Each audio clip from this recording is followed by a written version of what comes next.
안녕하세요. 부산 강산치과 원장 나태호입니다. 대놀과 디지털 치료학회가 함께하는 두 번째 시간입니다. 첫 번째에는 가이드 수술에 대해서 전반적으로 얘기했습니다. 오늘은 임플란트 보철 제작 과정에 대해서 알아보겠습니다. 보철을 제작하려면 먼저 스캔바디를 이용해서 고학내 스캔을 체득하게 되고 이를 바탕으로 CAD 프로그램으로 디자인하게 됩니다.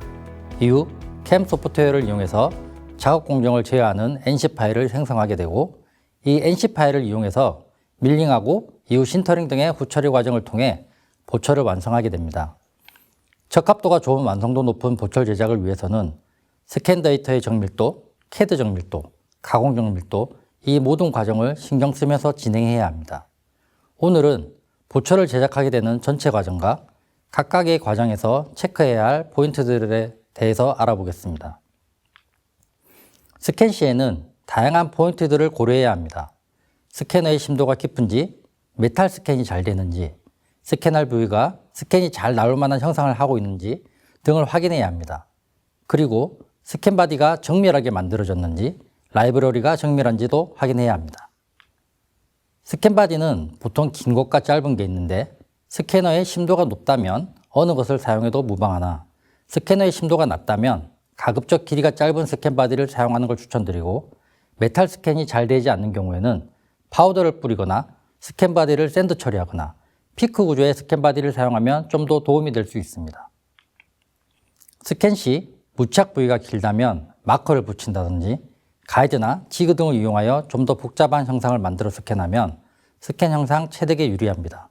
그리고 스캔 바디가 잘 연결되었는지 엑스레이를 통해 확인하는 것도 중요합니다. 스캔 바디 스캔과 잇몸 스캔을 하게 되는데 스캐너는 형상을 만드는 것보다 만들어진 형상을 삭제하면서 스캔하는 게 더 정확하므로 가급적 스캔 바디 스캔 후 잇몸 스캔을 시행하시면 됩니다.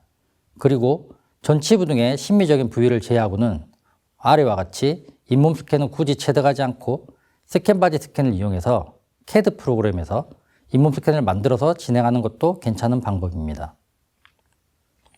바이트 체득 후에는 교환면 방향에서 균일하게 뚫리는지를 확인하는 게 좋습니다. 이렇게 뚫리는 이유는 자연치하의 수직적 이동량 때문입니다.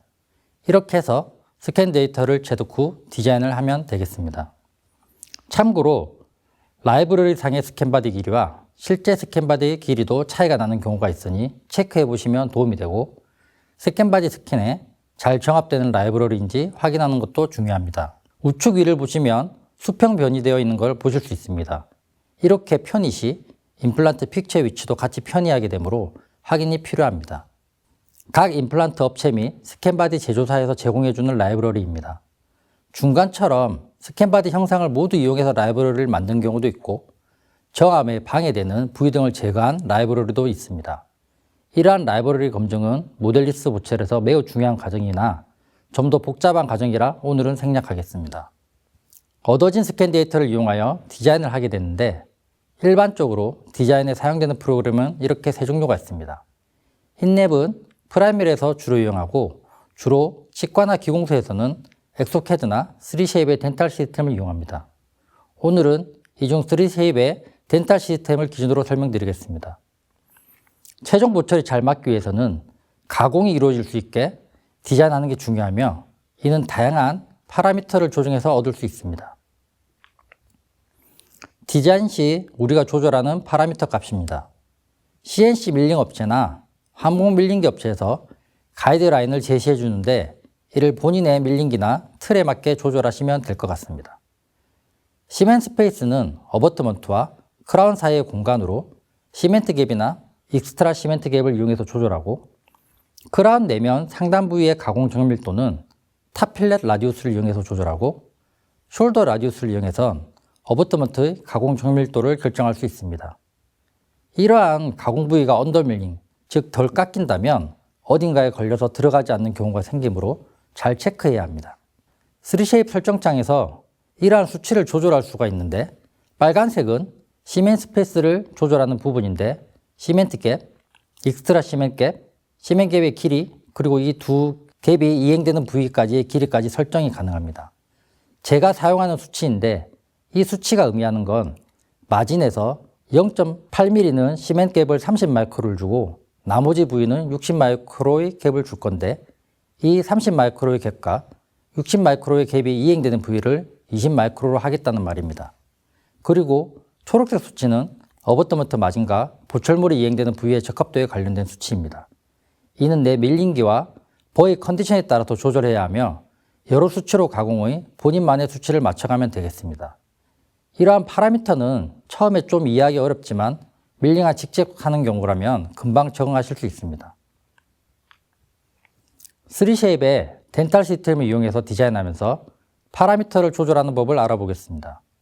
처음에 주문서를 작성하게 되는데 커스텀 어버터먼트와 크라운을 만들겠다는 주문서입니다.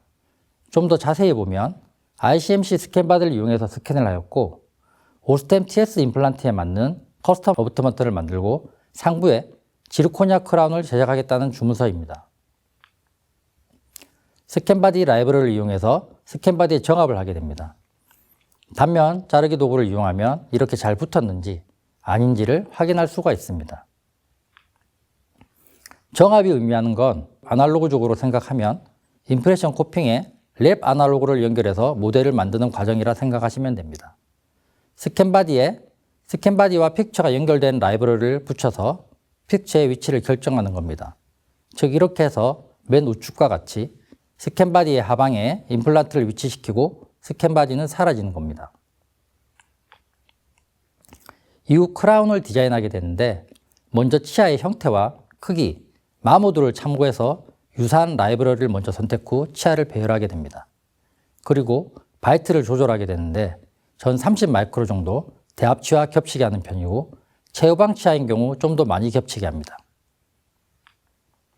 이후 컨택량을 조절하는데 0.03mm, 즉 30마이크로 정도 겹치게 조절하며 이때 인접 치아의 언더컷 하방을 모두 삭제시켜 치아 위치 시 걸리는 부분이 없게 해야 합니다. 만약 인접치가 임플란트라면 자연치와 다르게 동요가 없으므로 좀 덜 겹치게 해야 하고 인접치가 동요도가 있는 치아라면 좀 더 많이 겹치게 수치를 조절해야 치실이 딸깍하고 빠지는 정도의 핏을 얻을 수 있습니다. 크라운 디자인 후 어버터먼트를 디자인하게 되는데 우리가 디지털 보철을 위해서 프랩을 신경 쓰듯이 어버터먼트 디자인에 많은 시간을 할애하게 됩니다. 어버터먼트에 관한 디자인은 이 두 논문을 참조하시면 많은 도움이 됩니다. 어버터먼트 디자인 시에 이런 다양한 부분들을 고려하게 되는데 하나하나 알아보겠습니다. 크라운의 유지를 위해선 어버터먼트의 높이와 직경이 다 중요하지만 높이가 좀 더 중요한 요인이 됩니다. 높이가 4에서 5.5mm로 증가 시 인장 강도의 증가폭이 가장 컸습니다. 그래서 가급적 5mm 정도의 어버터먼트 높이는 확보하려고 합니다. 이를 위해서는 가이드 디자인부터 신경 써야 합니다. 그리고 지대주의 각도가 커지면 유지력이 감소하는 건 당연합니다.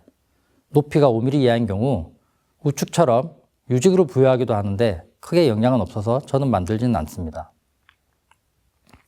적절한 협적 이모전치 프로파일은 연조직에 압력을 가해 연조직의 모양을 유지하는 데 도움이 됩니다.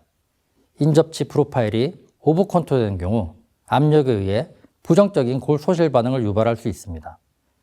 연조직의 건강을 유지하려면 치간 엠브레저를 확보해야 합니다. 가급적 양쪽이 비슷한 엠브레저 형태를 가지도록 하는 게 좋습니다. 디자인 시 가장 안 좋은 경우는 임플란트가 얕게 식립돼서 바이올로직 위드스가 확보되지 않았는데 넓은 폭경의 어버터먼트를 사용해서 접시처럼 납작해진 겁니다.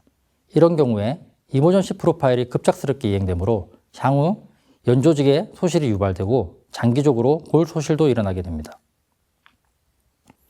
마진 하방의 어버터먼트 형태는 이렇게 컨벡스하거나 컨케이브하거나 스트레이트하게 됩니다. 핑크 에스테틱 측면에서는 하방은 컨케이브하고 상방은 컨벡스한 S라인 디자인이 좋습니다. 이렇게 스트레이트하게 올라와서 컨케이브하게 가다가 컨벡스해지는 S라인 디자인을 지향해야 합니다.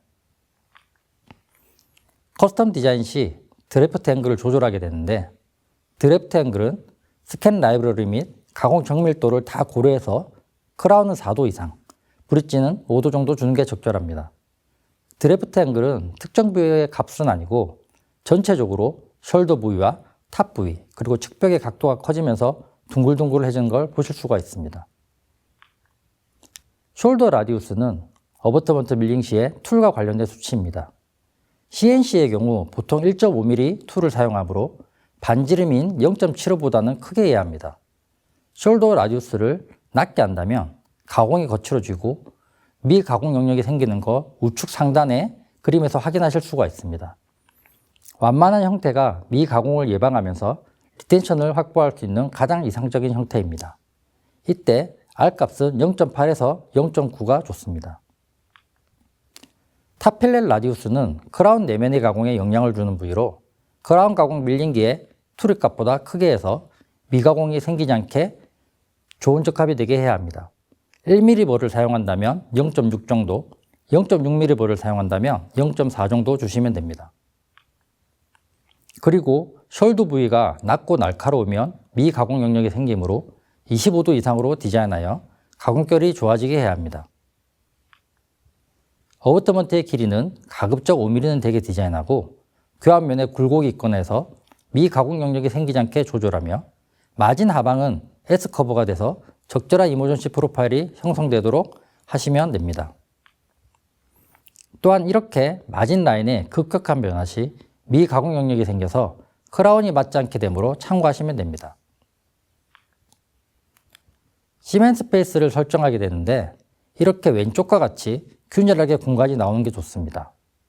우측 위처럼 커스텀 어버터먼트의 상단 부위를 날카롭게 하거나 우측 아래처럼 더 두꺼운 직경의 볼을 사용해서 가공 시 더 오버몰링돼서 시멘 스페이스가 커지는 걸 볼 수가 있습니다. 이렇게 커지게 되면 그 부위는 유지력이 감소될 것이며 볼록하게 커진 만큼 상부 지르코니아의 두께도 얇아지게 됩니다. 이렇게 해서 커스텀 어버터먼트 디자인을 마무리하게 됩니다. 이후 커스텀 어버터먼트와 상부 크라운을 연결하게 되는데 마진 라인 오프셋과 오프셋 앵글, 익스텐션 오프셋을 조절해서 연결 부위를 만들게 됩니다. 마진 라인 오프셋과 익스텐션 오프셋은 CAD 프로그램에서 허용하는 최소 수치로 하고 있으며 오프셋 앵글은 55에서 60도 정도로 해서 연결 부위를 만들고 있습니다. 잘 관리되고 있는 보와 밀링기 컨디션이라면 이렇게 작은 수치로도 만족할 만한 결과물을 얻을 수 있습니다. 이후에 스크루 타입으로 한다면 스크루홀을 만들고 마무리하시면 됩니다. CNC나 임플란트 업체에 문의한다면 디자인 시에 참고할 만한 파라미터들을 제공해 줍니다. 이를 바탕으로 디자인한다면 좀 더 쉽고 완벽하게 모델리스 어버터먼트와 크라운을 만들어낼 수 있습니다. 다음은 가공 정밀도에 관한 부분입니다. 가공 정밀도는 캠 소프트웨어, 밀링기 컨디션, 툴의 컨디션에 좌우하게 됩니다. 캠 소프트웨어는 하이퍼덴트와 밀박스가 거의 5대5로 양분하고 있습니다. 이러한 캠 소프트웨어는 밀링 시 툴의 가공 경로를 만들어주는 프로그램입니다. 저는 밀박스를 사용하고 있는데 다음과 같은 장점 때문에 밀박스를 이용하고 있습니다. 밀박스의 가장 큰 장점은 내면값을 자유롭게 설정할 수 있다는 것과 스크롤의 지름과 높이를 수동으로 바꿀 수 있다는 점입니다. 일반적으로 지르코니아랑 PMMA를 똑같이 밀링한다면 PMMA가 언더밀링 되는 경향이 있어서 똑같은 핏을 원한다면 PMMA 밀링 시 30 마이크로 정도 더 깎아야 됩니다. 그래서 CAD 소프트 상에서 내면 캡을 더 주던지 아니면 인위적으로 PMMA 내면을 갈아내야 하지만 밀박스에서는 설정만 해두면 자동으로 더 깎게끔 조절할 수가 있습니다. 즉 디자인은 한 번만 해도 되고 소프트웨어적으로 PMMA와 지르의 내면 삭제량을 컨트롤할 수 있다는 장점이 있습니다. 원내에서 가공하는 입장에선 PMMA랑 지르를 만든 경우 2번 디자인을 안 해도 되니 이 부분이 가장 큰 장점입니다. 지르코니아를 밀링한다면 각각의 블록마다 정해진 스케일 팩터를 입력해 줘야 합니다. 스케일 팩터가 1.28이라면 원래의 크기보다 1.28배 크게 밀링하고 신터링 후 우리가 원하는 크기에 맞게 된다는 말입니다. 블록마다 스케일 팩터가 다르므로 블록마다 입력이 필요합니다. 그리고 크라운을 네스팅할 때 지르코니아인지 PMMA인지 싱글인지 브릿지인지 상하기에 맞게 핀을 배치하고 멀티 쉐이드 블록인 경우 쉐이드층에 맞추어 크라운 파일을 위치시키면 됩니다. 이후 툴패스 및 툴을 지정해주는 NC 파일을 생성해 주시면 됩니다. NC 파일을 이용해서 밀링을 하면 되는데 이러한 다양한 툴이 밀링 시에 사용됩니다. 밀링은 툴의 끝점을 기준으로 보철물의 형상을 가공하기 때문에 이를 이해하고 디자인해야 정밀도 높은 모델리스 보철을 제작이 가능합니다. 생산에 가장 영향을 주는 부분이기에 툴 관리가 매우 중요합니다. 제대로 된 벌을 선정하고 관리하는 것에 따라서 생산성이 크게 변할 것입니다. 다양한 밀링기가 제작 판매되고 있으나 이러한 툴을 잘 사용할 수 있게끔 버나 캠 업데이트에 비협조적인 경우가 많으니 업데이트에 충실한 장비를 사용하는 걸 추천드립니다. 그리고 밀링기도 매뉴얼대로 관리해야 합니다. 모든 것이 쉽지는 않은 것 같습니다. 이후 밀링 후 나온 보철물을 신터링해서 커스텀 어버트먼트와 함께 세팅하시면 됩니다. 우측 하단은 제가 스캔 바디를 숏을 이용해서 스캔했는데 롱으로 정합해서 임플란트 위치가 깊어지고 이로 인해서 어버트먼트가 길게 나온 걸 볼 수 있습니다. 모든 과정이 매우 중요하다는 걸 느낄 수가 있습니다. 지금까지 지난번 가이드부터 시작해서 보철물 가공 과정까지 알아보았습니다. 너무 광범위한 내용을 전달하기에 무리가 있는지 알지만 처음부터 마지막까지의 워크플로우에 대해서 얘기하고 싶었습니다. 디지털을 이용한다면 아날로그와는 다른 많은 장점들이 존재합니다. 경영적인 측면에서도 접근이 가능하지만 임상적인 측면으로 접근하여 좀 더 나은 치과 생활이 되면 좋겠습니다. 감사합니다.